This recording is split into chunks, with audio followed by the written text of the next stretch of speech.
Hi, my name is Tracy and I'm with Brooklyn Charm, and I'm going to show you how to take a seemingly tangled piece of chain, well, finished chains, and hang them onto a hook so that they're nice and neat. So when you get the chains, it really kind of looks like a mess, and you kind of want to make sure that you don't, a lot of times what happens is when you're trying to undo it, it gets really tangled up and then you spend hours trying to untangle it. So the trick is to actually, the first step is, if you have like a tie like this or any kind of tie,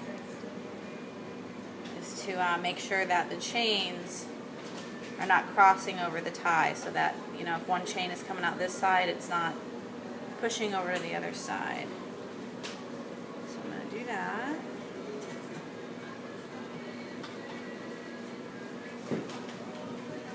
Really make sure there's no chain anywhere. And I'm going to undo the hook, keeping the hank in my hand. And so this is the trick, is like it's all tangled together, and you just want to kind of like make it nice and smooth so that when you're taking everything off to put on the hank, it's not tangled together, because sometimes you have to actually open each clasp just to get it out. So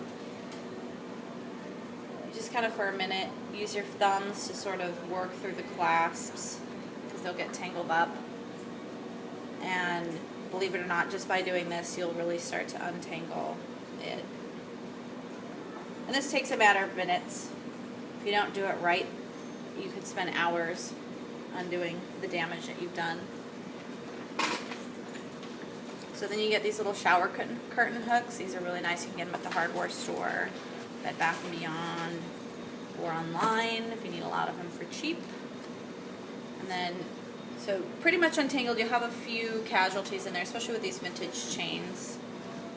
So then once you have your untangled mess, you just start from one end and use the hook to grab the chain, and just literally you're drawing each one out at a time. This is a better way to store your chains rather than keeping them on that hook and in a bag. If you have them on the hanks, at least they're not going to get tangled. Looks nice, especially if you're working with a lot of chains. So after about a few minutes of pulling that, you know, you want to get roughly about 25 on a hank. And then, you know, you can either tie it back up or just take everything off, you know, put them all on hanks, and then that way you don't have a big old mess later on. And then if I'm going to store it, if I don't have anywhere to hang it, generally I'll put, like, you know, one in a bag like that. Or if you have a lot that you're keeping together, you know, you have multiple hanks, put them all on one main hank like that.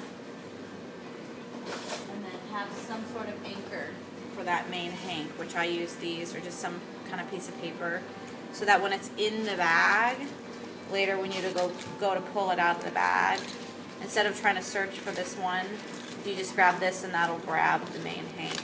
This is really good for like traveling or doing shows and stuff.